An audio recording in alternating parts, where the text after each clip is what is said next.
Good morning, good afternoon, good evening. This is Tyler Cotton, who is Melvin on the Chilling Adventures of Sabrina, and I'm hanging with Galaxies on Comic-Con Radio. You know what must be done, Sabrina.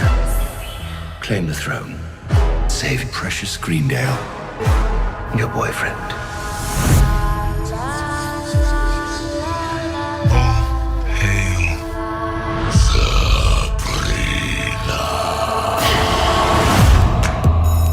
You can't keep going on like this. It can't be all hell all the time. Sigils apertas.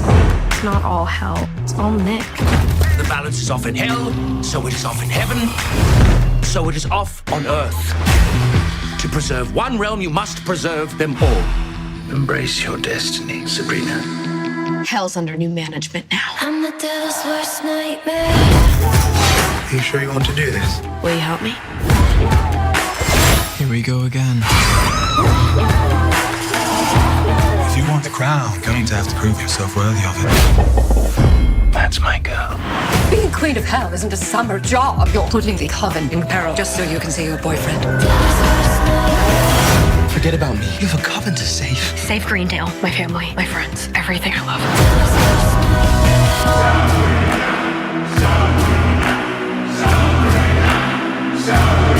All right, Salem, let's finish this.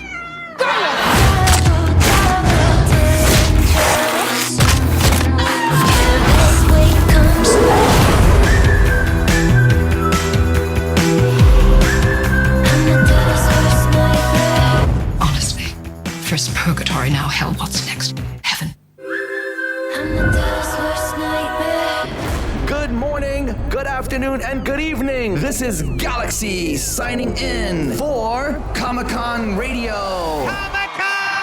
Coverage of pop culture events from around the globe. Amazing interviews with celebrities. Daily recaps and reviews of popular television. Movie reviews. Everything Comic-Con and fandom from around the globe. Comic-Con Radio. Get ready to enter our universe. Let's go. Good morning, good afternoon, and good evening. This is Galaxy for another amazing episode of Comic-Con Radio. Today, we have a young gentleman on the airwaves. This is following the I Love the Chilling Adventures of Sabrina day or couple of days that we've been releasing interview after interview of cool cast members from Sabrina. Today, we have a bow tie wearing young man. His name is Tyler Cotton. Welcome to Comic-Con Radio. What's up, buddy? What's going on? Thank you so much for having me. I'm stoked to do this. You know, we got a chance to watch some of Sabrina today. It released. I don't want to give any spoilers. Well, I'm going to give some spoilers. You snooze, you lose. But this is what I'm going to say. Spoiler, spoiler, spoiler. The Chilling Adventures of Sabrina launched all 8 episodes. It's really different from before. She's going in hell, and you're on it starting from episode 1. We didn't watch everything, but so far, you go to the office and you keep bringing some, like, messed up news every time. What's your role in Sabrina?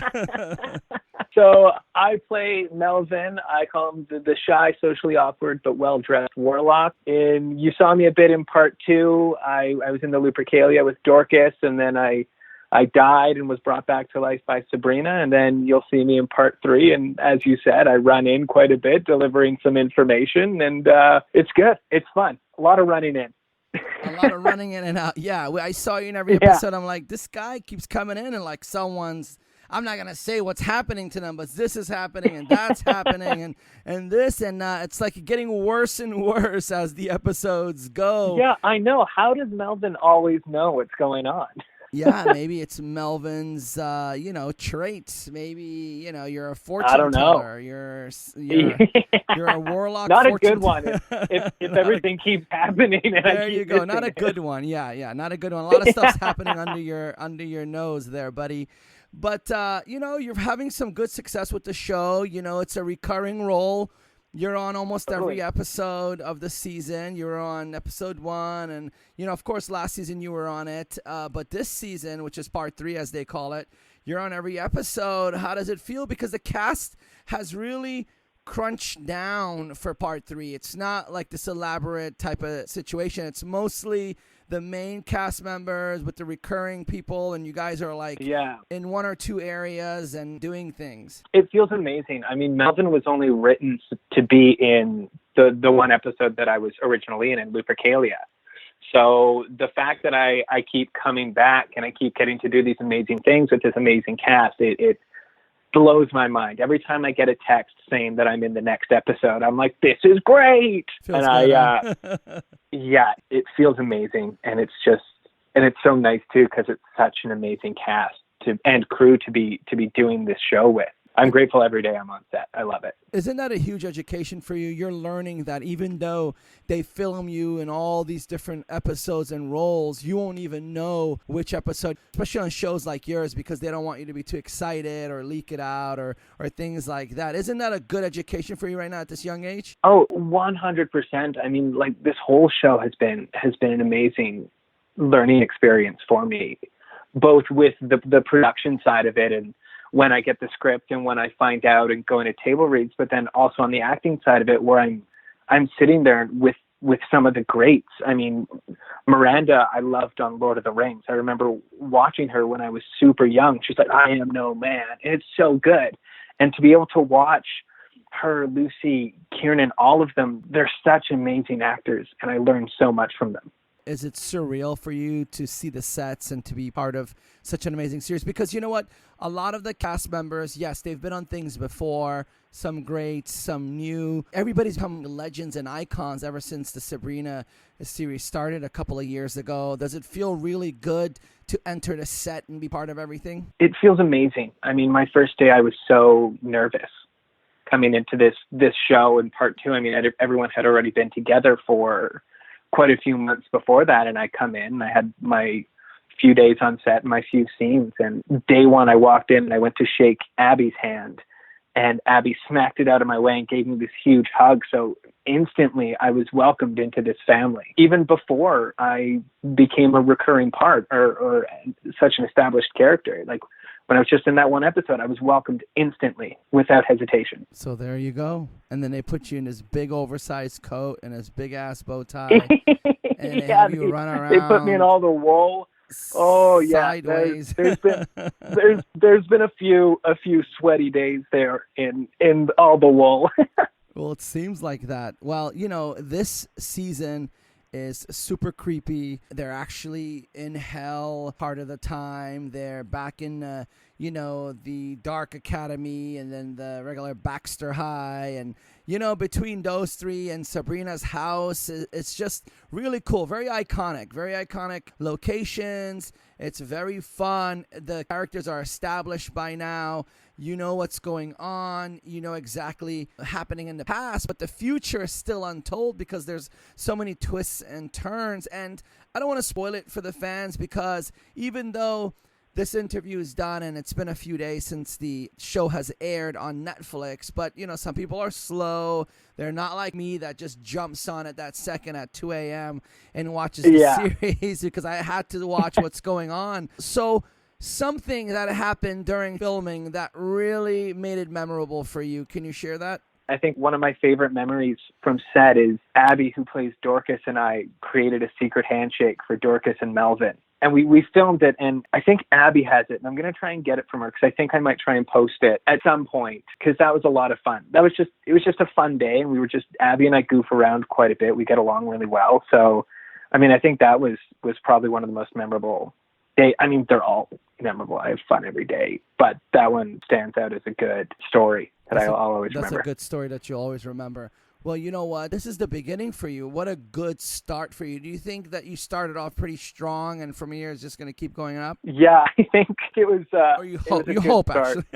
Yeah, I hope, definitely. I think it was a great start. I mean, I'm just looking at everything as a learning experience, and I want to continue growing. I mean, Magicians was great. The one day that I had, that was because that was my first day on set. Oh, I was so nervous. But that was great. And then Sabrina has been a huge, huge thing for me. I just hope it continues going. I love what I do, and I'd love to continue doing it. Well, when I watch Magicians, I see the characters and the actors and the artists in it. It's kind of nerve-wracking. A lot of beautiful people in it. They look like they're like very cool people. Don't get me wrong. I've chatted with most. Yeah. They're great people, actually. But it seems like a very different set. But Sabrina, to me, feels like they could be your buddy, that friend that you had in school. I saw on episode 1 when you guys were having that breakfast scene, and I saw Lucy Davis, which plays Hilda Spellman, pushes you to eat some more. Is she like that in real life? Oh, yeah. Lucy and I have a really fun back and forth. That day, I think, really established Lucy and my friendship. We spent many, many hours laughing that day. It was such an amazing day. We're giving each other a hard time, and it's nothing but laughs. That's noticeable. And you know who one of my favorites are? You know, aside from Kiernan, she's great, of course, but one of my favorites is Michelle Gomez. I really adore her as a person, her character, the way she comes across. I have a cousin that looks exactly like her, that acts like her, you know, not when she's the goody two-shoes, actually when she's, you know, Lilith. So I'm like, hey, there's my cousin. But anyways, she's really awesome. I really like it. Did you ever get nervous on set when you were in acting mode with anyone? Yes. I have. Be honest. Mainly those. Only a million people is listening. It's okay. Oh, yeah, exactly. Oh, good. Of course, I've gotten nervous. I mean, also, Melvin is just constantly nervous, so it kind of works for me on Sabrina. If I get nervous, I'm just, it's Melvin. A lot of the times, it's those first few days where I'm like, hey, I'm the new guy here. I don't really know anyone. It's like being the new kid at school. I'm like, I don't really know anyone. I want to do my thing, and I want to do it well. So, yeah. Oh, yeah. Totally. I get nervous all the time. Tyler Cotton, you're in a good place. You're born and raised in Canada, right? And, you know, so over there, all these fandom, horror, superhero shows, that's like the mecca there. Was it easier for you to get into something because you're based in Canada, or do you think you would have done better if you were here in L.A.? I'm not really sure, actually. I'm not totally sure how it would differ. I mean, I still audition for quite a few big roles. I don't necessarily know. I think maybe LA has a lot more feature films than Vancouver does, but I'm not really sure how it would differ. I mean, I'm happy, obviously, in the place that I'm in and with the job that I have. So I think it's going well either way. You think it's good? Yeah, of course it's going well. You're on a TV show that's becoming iconic, actually legendary. Archie Comics is already legendary, amazing stuff. Have you thought about what's after Sabrina? I think I've really just been trying to stay present and really enjoy the time that I have. I think it's such an amazing show, and I'm so grateful to be on it. That being said, I'm a huge nerd. I mean, I love all the superhero shows, and I love all like that whole genre. My dream role is to play Robin, to play Tim Drake. That would be a lot of fun. That's the dream role. That's a very smart answer. I've had some guests on that said that they were part of these huge productions, and they didn't really enjoy it. They didn't take it in. They didn't breathe it in and say, wow, I'm here. Let me enjoy this. Let me make this happen for me. And then next step, we'll go to somewhere else. Because the way Sabrina's going, this can go on and on and on, at least 3 or 4 more seasons, and the only way it'll go away is if Netflix wants it to go away, because the fans don't want it to go away. So as these seasons go on, your roles are going to get bigger. So that's a really smart thing, man, for a young dude. So are you acting full-time 24/7? Just acting full-time. I think I graduated high school in 2014, I think. Then I took a year off, and I moved to Vancouver, and I went to film school for about a year and a half, and I graduated from that about 3 years ago. So I've just been acting in Vancouver, and I've been loving every moment of it. Looks like a young little kid. I get ID'd everywhere I go. I went to see Deadpool 2 in theaters when it came out, and they ID'd me. What?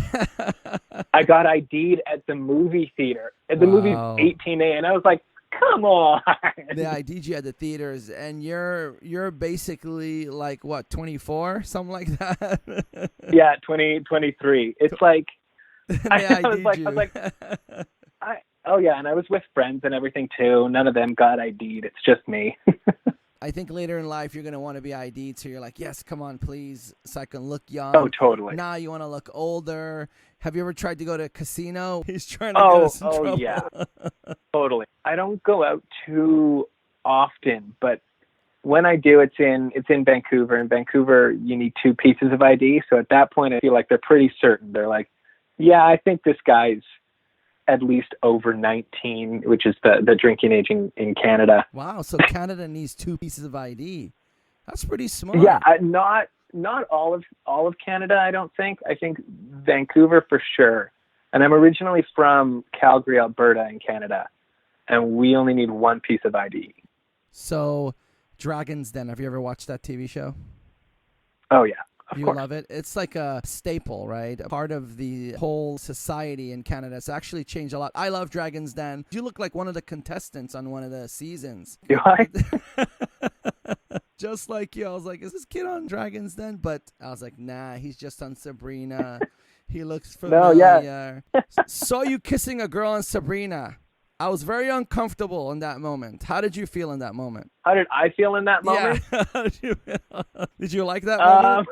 She's listening. I just love that we get to continue a story with Melvin. I think when I read that, I was really excited because we got to explore more sides of Melvin. I mean, that scene and then there's the one right after are two of my favorite scenes that I've done. I think it just shows so many different sides of Melvin, and it's funny and it's sexy, and we still get that nervous Melvin in there, and it's, yeah. Well, I never expected that from Melvin. I look at Melvin a whole different way now. I'm like, Melvin got game. I didn't expect that from Melvin either. Yeah, I did not expect that at all. I mean, I think Melvin has more game than I do. We got Dorcas with the Lupercalia. Like, it's, oh my God. Hey, man, you're going to get a lot of game now because you're prominent on the season. Your social media is going to grow. Girls are going to send you crazy pictures, on Instagram. Be careful. And it's going to be a different life. I've seen guests that came on the show and they're about to be in some huge TV show or movie, and it exploded afterwards. It's what you do with it, and I think you're in a perfect position. Just promote Sabrina. I think it's a fabulous situation for you. It's very fun. I really love the show. There's not a lot of shows that I really love, and that show I do love, and you're doing great. Thank you so much. Hey, man. I got to say what I see. One other person that I really like being on the show, which was a character that I really liked back in the days, is Bronson Pinchot. He played Balky Bartokomous. I love that show. I don't know if you remember that show. This is from the 80s. He played this guy that came from another country. And every time I watch Bronson, I'm like, oh, wow, he doesn't have an accent. I remember that character. You'll find it so funny because a lot of the younger kids probably don't connect with Bronson. They're like, okay, he's just been on Sabrina. Where is he from? But he was a huge iconic figure in the 80s. That's a lesson for you, my friend, right there. So I got a question for you. If you could be in any superhero movie right this moment, which one would you be on? Any superhero movie? Does it have to be one that's already out? Or no, anything. Can it be like feature one? Anything. My dream role is Robin. I've always been a Robin fan. Specifically, Tim Drake has always been my Robin. So I think if the Batman movies bring Tim Drake into it, I would love it. That's my dream. I would be thrilled. I'm literally sitting in a Robin shirt right now, actually. You're sitting in a Robin chair right now. So is Robin's face on it, or not is a it chair, like his body? shirt. No, I've got a Robin shirt. I was like, whoa. I was like, yeah, shirt. Weird. There you go, man. I would play any Robin. Any Robin. The Robin that I grew up with was Tim Drake. It was the Robin comic was the first comic that I ever read. I still have it. Nice. So you read some old school stuff. Oh, yeah. I'm at the comic book store every Wednesday buying new comics. So you're in the comic book store every week just getting your comic fill. Oh, yeah, totally. And that's cool that you connect with comics. A certain age, then it stops, then it comes back, then it goes. But I think now there's so many cool things and so many things in our fingertips with the internet, so we can look up old characters and old comic books that people really dig and love. Do you dig any of these zombie shows? Any horror stuff that you like? I'm not super into horror and zombie. Personally, I think my brother and my dad are huge fans of The Walking Dead, so they usually try and watch those shows. So they like that. Would you ever work on those shows if the opportunity came? Oh, 100%. There you go. So I mean, I would probably be scared 24/7. You'll be but scared. I would. Oh yeah, I'm a huge scaredy cat. Don't be scared too much. But I've actually talked to some cast members from The Walking Dead and all these other zombie shows, and actually they said they've gotten freaked out because they sometimes look at it and they forget where they're at and they get really freaked out. So into that point, because after I ask you this, I'm going to get back into the whole Robin history, dabble into that a little bit, and then go back to Sabrina. With that said, have you ever experienced anything paranormal during Sabrina? Not that I can think of. There hasn't been, oh God, now I'm going to go to set next week and all this stuff is going to happen because I'm saying this. Not that I can think of. I don't think there's been anything that's been major where I'm like, well, that's kind of creepy. Maybe everything looks creepy there and you didn't notice it, and there's like two eyeballs coming from a painting. Oh God, yeah, everything is already creepy there. There's times where we're filming a scene and the cameras will be behind me and I go, this looks so real. I'm like, this is scary. Like, it's scary real. Oh yeah, your sets are amazing. Those sets are really, really nice. They don't look like weird or fake on like other TV shows. Other than that, I'm going to jump back into Robin for a second. So, first Robin, Dick Grayson. Second Robin, Jason Todd. Third Robin, Tim Drake, which is Tim Drake. Then it goes to Stephanie Brown. Then it goes to Damian Wayne. Then it goes to Carrie Kelly. Then it goes to a whole bunch of other stuff. So you like Robin number 3. And that's the coolest looking Robin, I think, for me. Yeah, he's fine. He's got pants. Yeah. The first one with pants. He has pants and underwear. And he has cool hair. Yeah, he's got the cool hair. He's got his bow staff. And he's tough. He's the cool one. In the Batman Beyond comic books recently, I think they introduced a Robin for a bit, which I thought was really, really cool, and I enjoyed that arc. But Tim Drake, still my boy, still my man, my Robin. You got it. Well, I hope that comes up. Now, I got to tell you, the Arrowverse is growing amazingly huge. Yeah. They're making so many shows, and Arrow is finishing. We're actually finished this season. I think there's some episodes left. On our new Comic-Con magazine issue, we have a whole thing we did about Arrow. And by the way, our new Comic-Con magazine issue launches in February, so we'll send you a copy. I would love that. Yeah, totally send that over. I'd love to read it. Perfect. So I got a question for you. Do you believe in ghosts? Do I believe in ghosts? I feel like I like to say no, but then I'm always worried about ghosts. Like, I'm always like, I don't know what it is. I'm always like, no, I don't believe in ghosts. But then I'll be in a really creepy place by myself, and I'm like, but what if there's a ghost in here? Like, I'm always, like, I want to say, my head says no, but my heart says, oh, yeah, totally. So you get that, like, little thing. But you know what? On set, you can't get scared because there's so many people there, and I don't think you have an opportunity for that to happen. But other than that, you answered that. Now, next on, do you believe in aliens? Oh, 100%. Whoa. Why? I think it's mathematically improbable for there to not be other life out there. I think I'm a huge fan of, like, astronomy. I love the stars and all that. And I think the universe is so vast. I think it has to be. And also, without aliens, how are we going to recreate Star Wars in real life? That's true. That's a good answer right there.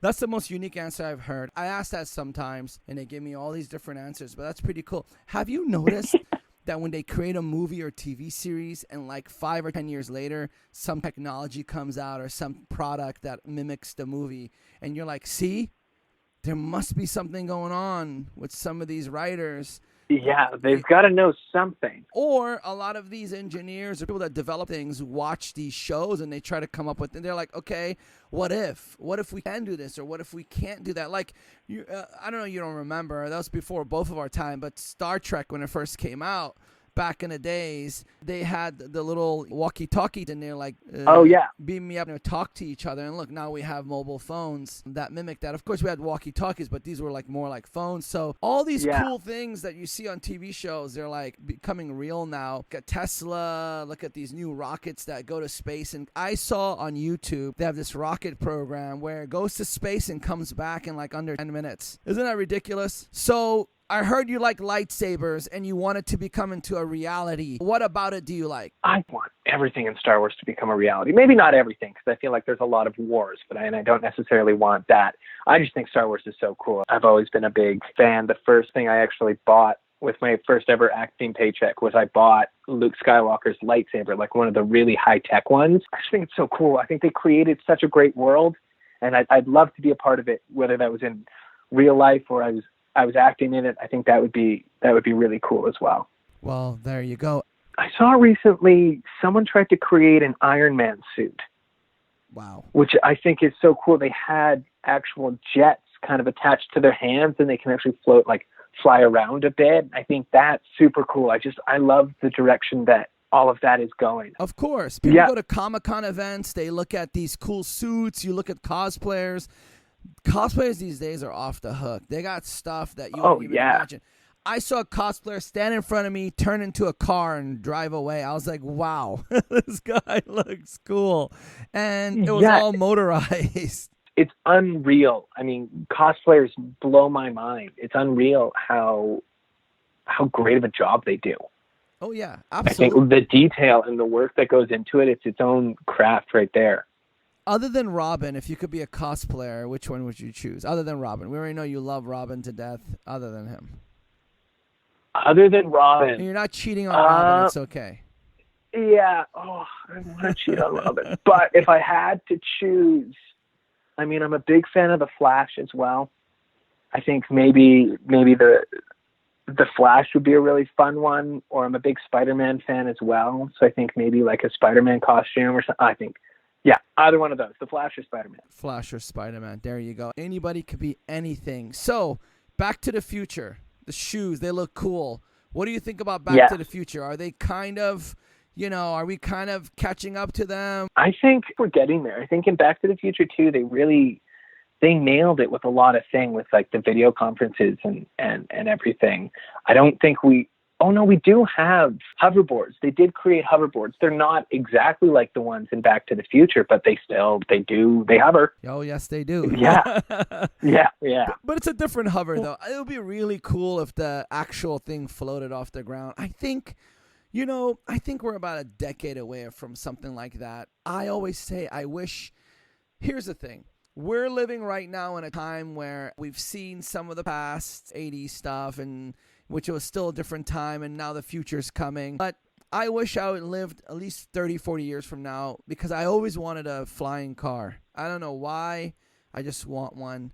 And I know the technology's not happening right now. There's stuff out there, like on James Bond, but it's actually a plane with wings. Yeah, I'm talking about like hover there. up and they're go. They're getting there. Yeah, I get what you're saying, where it'll just take off right there. Oh, yeah. And I went to UAE, and they had these drones, and you sit in them, and nobody's flying it, and it takes you from point A to point B. I don't know if it's still there, but I saw that, and I was like, wow. Yeah, and the cops had these motorcycles that go up in the air about 12 feet above cars. They're like drone motorcycles. What? My mind is blown. That's so cool. Oh, yeah. They got some crazy stuff there. They got like Lambo police cars. They got $3 million cop cars. Very rich area. What you could do with the money is ridiculous, but I hope someone comes up with all these ideas. But, movies and TV shows does open up your mind to many cool things and creativity and stuff like that. And earlier I was asking you about aliens, and you said you believe. They said that in the next 2 decades,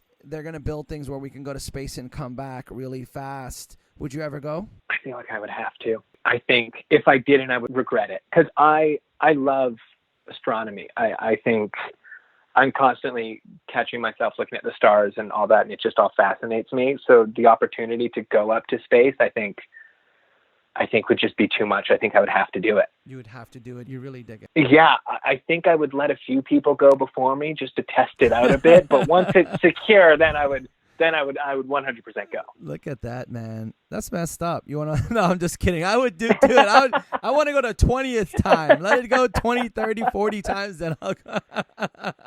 Yeah, it's like people tested out the airplanes and everything. Those are safe now. And I'm like, yeah, of course I'll go on an airplane. This will just be an airplane in space.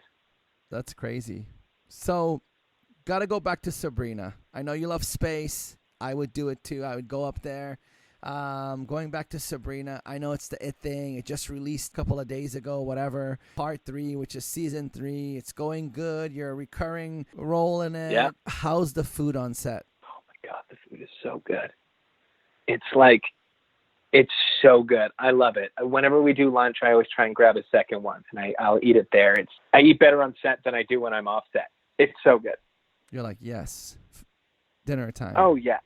Oh, 100%. I've eaten way too many donuts as well. Just pop by Crafty and grab some donuts.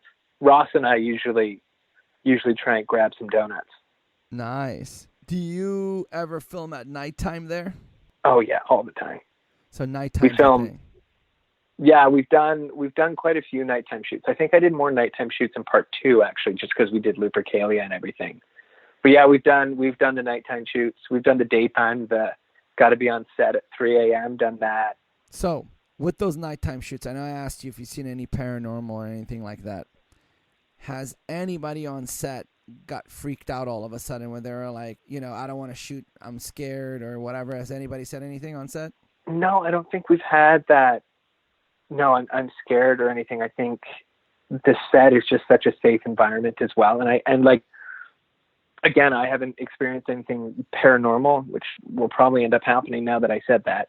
So not that I've seen, and I know now I know when I film next week, something's going to happen. A book's going to come flying off the shelf and hit me or something. Yeah, we haven't had that, and it's such a safe set too that I feel like if someone was like, "No, I'm genuinely scared," we'd be like, "Okay, let's figure out what's going on." So you're filming next week. What are you filming? Are you filming more episodes? Yeah, we're still currently filming part 4. Wow, look at that. Part 4 is happening. I'm telling you, that show's going to go on another, 10 years. It's just hope so. It's just lovely. It's a lovely show, and you're probably having some more scenes. I know you can't share anything because your producer's probably listening and your agents, and they're going to squeeze we've your got head. we've got the Netflix and that? WB snipers are pointing in my bedroom right now. And I won't squeeze you. I only do that with certain people. Whenever I get showrunners as my guest, I squeeze the living hell out of them. Oh, yeah. They're okay to snitch, but I won't do that to you. I want you to live. I want you to act another day. Let me tell you a story. Me too. I appreciate that. Let me tell you a story. I had Austin Zajor on the show. He's from Scary Stories to Tell in the Dark. He told me when he was filming the movie, of course it was in Canada, and they filmed at this old haunted asylum. And the director, of the movie and the producers and everybody wanted it to be very spooky. So what they did was they actually went to an actual live haunted place and they shot at night. But he said when they were there, they had his trailer outside, and his trailer was far from other people's trailers. So he said at nighttime he would be in his trailer freaking out, and when he would go to some of these hallways, it would scare the bejeebies out of him. So oh my God, I felt so bad for him. So I know you guys don't shoot in sets like that. You guys have, you guys shoot in concentrated areas and staged areas as well, not going to like a asylum and, No, there is one of those in Vancouver though. I know quite a few people that have shot at those places and they're like, that's scary. And I'm scared just listening. I'm such a scaredy cat. You're getting scared right now? Yeah, I'm like, oh my God, I'm already getting scared. Well, Guillermo del Toro did that to him.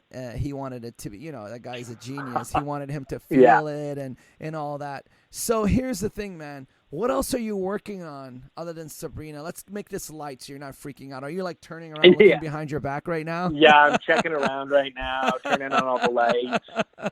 Well, let's get away from that subject. What else are you thinking of or working on? Is there anything else you want to share with the fans? I've got a few things that I'm working on. I have a short film that's kind of in the works, and then I'm currently writing a few other short films that I'm really passionate about. Nothing to share plot and all that. I'm excited about them. I'm passionate about them. So I hope I can get those going. Nice. Look at you. Writing. Is writing a passion? Yeah. Did you study that in school? Oh, I'm a terrible writer. I'm really just struggling along with this. I'm going to grab a writing partner, and I think I'm going to work with them, and we're going to kind of get some of these going during the hiatus here. Well, hey, you know what? You're filming now. You have a break. Get a writing partner. There's a lot of talented people out there. We're lucky. We have so many talented writers on our team. And there's so many people out there that love writing and just to express themselves. Totally. So you're in a good position, my friend. Just say, hey, it's me. And they're going to be like, who's you? Say, this is Tyler Cotton. And they'll think that's the character name. Don't you recognize me from Dragon's Den? Yeah, don't you recognize me from Dragon's Den? This is me. And then they're going to say, Melvin, is that you? They think Melvin's your real name and Tyler's your stage name. I know. I get called Melvin all the time. It's so funny. Doesn't that suck or do you like and it? Abby really... Does it suck or do you like it? I like it. I mean, to me, it just means I'm doing a good job. How about with the girls? With the girls? Yeah, you know what? Does that put you in the Call Fern category, or does Melvin get game? I know on a TV show you got game. I know that, but how about in real life? Yeah, Yeah, Melvin on the TV show's got game. I don't have game. I'm so awkward. It's all good, buddy. Now you're going to get game. Like I said earlier, your Instagram's going to blow up, and all these young girls are going to be like, Melvin. So, Comic-Cons. Have you been to a Comic-Con event? Would you like to go? I have been as a fan. I haven't been invited to one. I would love to. I mean, I think when I set off being like, no, I want to be an actor, one of my goals was, I want my job to bring me to Comic-Con. Because like I've said, like I'm a huge nerd, and I'm a part of so many fandoms that I would love to be invited and to meet the fans. It would be amazing. Well, you know what? Sabrina is huge at Comic-Con events. Like, the whole show is so what is it? In depth with the fans out there. There's like marketing stuff, and people dress like the characters. There's gonna be people dressing like you for Halloween. You know that. That would be so cool. Running around the bow ties. I feel like sometimes that like Melvin kind of gives me like Doctor Who vibes, like Matt Smith Doctor Who with the bow tie and everything. So I feel like I can look at a lot of Doctor Who cosplays and be like, maybe that's Melvin. I don't know. Hey, man. Well, you know what? You should dress as Melvin yourself for Halloween and just walk around and see what people say. Yeah. Well, Halloween this year, I went as Hilda. Ah. and then Lucy went as Melvin. So we did a little role reversal of that, which was a lot of fun. I have to see those photos. I have to see it. I'm gonna go on your Instagram. Oh, they're somewhere. They're somewhere. They're everywhere. Yeah, well, I got the wig. I got the wardrobe. Oh yeah. That's cool. Well, fans should look that up, and they should find it and see how it is. Go find. I think Lucy might have posted a few photos. Lucy's Instagram, I think, is where you'd find it if anyone would like to see me dressed as Hilda. That should be funny. Anyways, man, that should be really cool. They are gonna dress like you. Comic-Cons everywhere. Like I said, much success with your show. Now, if fans want to reach out to you, Tyler, how do they reach out to you? My Instagram is the only social media that I really use. So my Instagram is Ty_Cotton, so TY_Cotton, like the fabric. There you go. Ty_Cotton. Yeah, Ty_Cotton. That's me. That's the best way if anyone wants to reach out. That's it. And they'll see you on Sabrina if they haven't already. And also your writing stuff, all sorts of new things. I know you're going to be opening doors and kicking butt in the future. I want to see you go sky high. Tyler, I can't wait for your huge success, man. And hopefully at a Comic-Con. And if you go to San Diego or New York this year, any Comic-Con, let us know. We'll see you there. I would love to. I have been to San Diego when I was really young. My dad brought my brother and I. I would love to go to San Diego and New York. So I'll, if I get there, I'll let you guys know. Well, yeah, we'll reach out. We'll follow your page and we'll keep connected. But good luck with everything. And is there anything you want to tell the fans before we head out? Just how grateful I am to the fans. I think as much as the Sabrina family has welcomed me in, I think the fans have really embraced Melvin as well. And I love seeing the messages and the comments, and I love seeing the artwork, and I'm so grateful, and I'm so indebted to each and every fan. So thank you so much. Well, that's very nice of you. Well, with that said, Tyler, ladies and gentlemen, this is Tyler Cotton.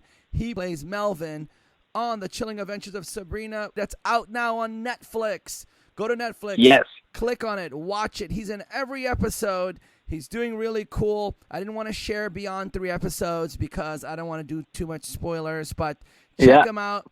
He's doing good. And if you want to follow him on Instagram, go to @TY_Cotton.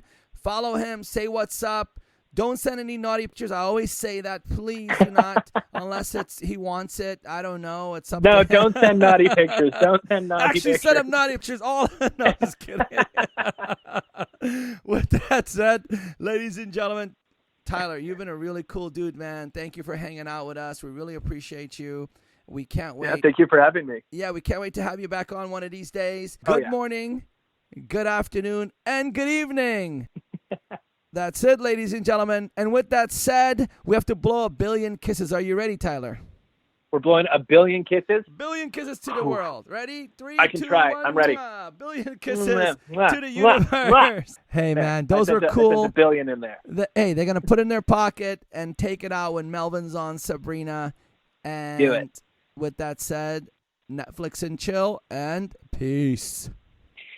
Peace.